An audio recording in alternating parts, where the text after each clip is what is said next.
Každý má iný vzťah k rybám, niekto ich rád pápka, niekto ich rád chová a niekto ich má aj na iné účely, liečebné, ale o tom nám už viac povie Milan Rafesberg aj so svojimi pacientami, Jozef Ušák a Ivana Sukeníková. Pekné dobré ráno vám želám všetkým. Dobré ráno.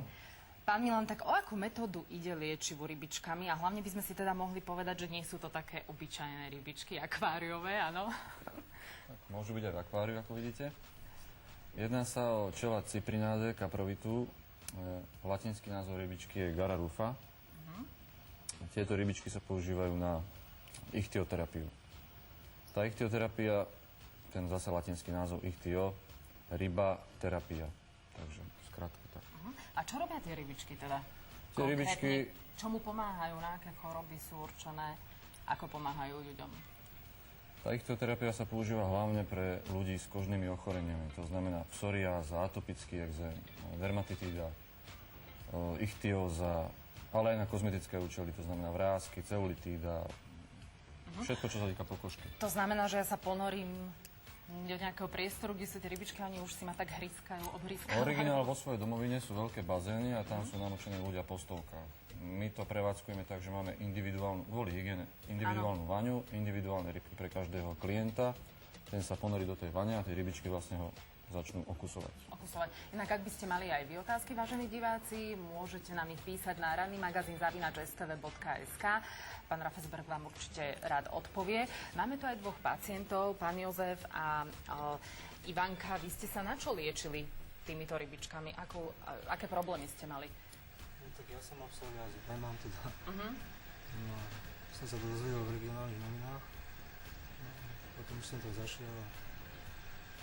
A ako dlho ste museli navštevovať tento proces, túto liečbu, aby vám to nejakým spôsobom... Taká intenzívna liečba je 21 doma. No, teraz tam chodím tak raz za 2 týždne. Pán doktor, prečo práve tieto ryby majú možno taký účinok, že priaznivo pôsobia na takéto kožné choroby? Ja vás popravím, nie som doktor. Doktor ryba je obchodná známka spoločnosti, lebo veľa ľudí si to mýli. Moje vzdelanie je veterina. Tí rybičky sú predmetom štúdia, boli sme kontaktovaní zo Slovenskej akadémie vied. Štúdia bola vypracovaná pred 2 rokmi vo Viedni na Vysokej škole lekárskej a ľudia si to môžu pozrieť na internete. Oxford Journal zverejnil túto štúdiu pred 2 rokmi už. Tie výsledky sú veľmi, veľmi pozitívne a zaujímavé. Jednoznačne preukazujú na 67 respondentoch, že účinnosť terapie ichtioterapiou je až 86%. To nedosiahnu ani kortikoidné maste, ani iné veci, ani ožarovanie. Máme tu aj v tejto súvislosti jednu divácku otázku. Práve sa pýta istá diváčka, či je ichtioterapia rešpektovaná v lekárskych odborných kruhoch, alebo ide skôr o formu ľudového liečiteľstva. Nie je to ľudové liečiteľstvo, je to normálny vedný odbor, ktorý bol prijatý v 96. na lekárskom kongrese USA v Denveri. Najbližšie sanatórium v Európe, tuto napríklad vo Viedni, pracuje 6 rokov a spolupracuje s Vysokou školou lekárskou. Všetky výsledky sú zverejnené v Oxford Journals. Takže... Ivanka, vy ste aký mali problém? Ja sa liečím na psoriázu od roku a pol, čiže od malička. A ako dlho možno prevádzkujete túto liečbu, že chodíte? Na túto liečbu chodím od marca. Od marca. A pomohlo vám to tak, že teda ja nič nevidím, neviem, na akom mieste ste to mali na No ešte je to trochu vidieť, ale dosť to zabralo dosť. Bola som aj v liečebných kúpeľoch v Smrdákoch. Akože nemôžem povedať zabralo, ale len na 2 týždne. A toto mám od marca a je to akože dosť dlhá doba, je to preč. No na akvárium je sa príjemné pozerať, možno to lieči aj len tak zrakom od nás normálnych ľudí, teda, ktorí nemáme takéto problémy a naozaj pohľad na také krásne upravené akvárium je veľmi upokojujúci. Bola taká malá liečba zrakom, ale my tu máme takú inú liečbu, ichtioterapii sa rozprávame s pánom Milanom Rafesbergom a jeho pacientami Jozefom a Ivankou. Pán Rafesberg, kde vás možno nájsť, ak by niekto záujem sa poradiť, či je vhodným pacientom možno na takúto liečbu? Klienti nás môžu nájsť v obci Dubovaní pri Piešťanoch. je to 9 km od Piešťan. Tieto rybičky majú nejakým spôsobom zúbky, alebo akým spôsobom oni tú Nie, kožičku... toto je často kladená Či, otázka. aby sa teda pacienti neobávali, Nie sú to že piranie, tam nie sú to obhryzú. piranie.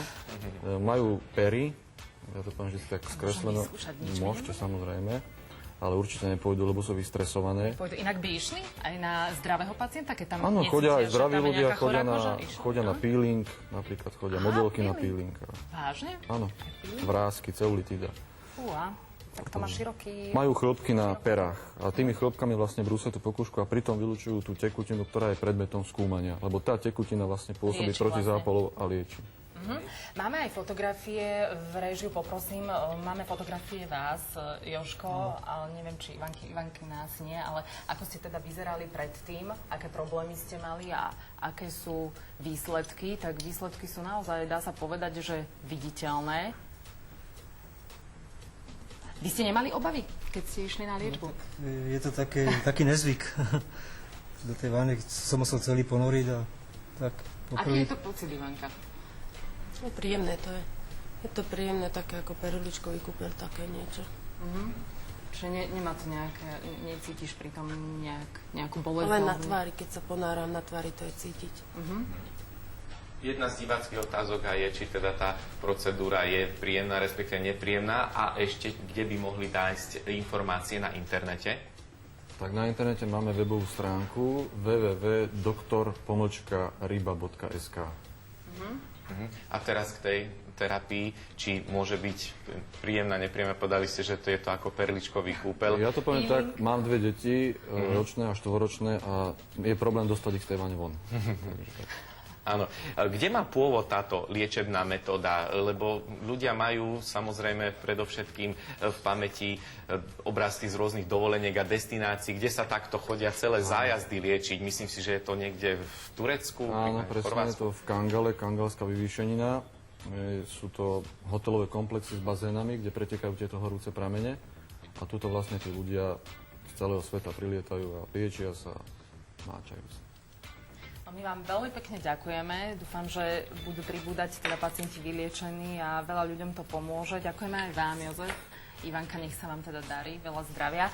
No a my teraz, detičky, poďme sa pozrieť na našu rozprávočku. Drobčekovia, Mravce zažili takisto dnes zaujímavý deň. Takmer celý rúžový. My chceme vedieť od vás aspoň 2 veci, ktoré si chceli nasťahovať do Mraveniska 6061 2171.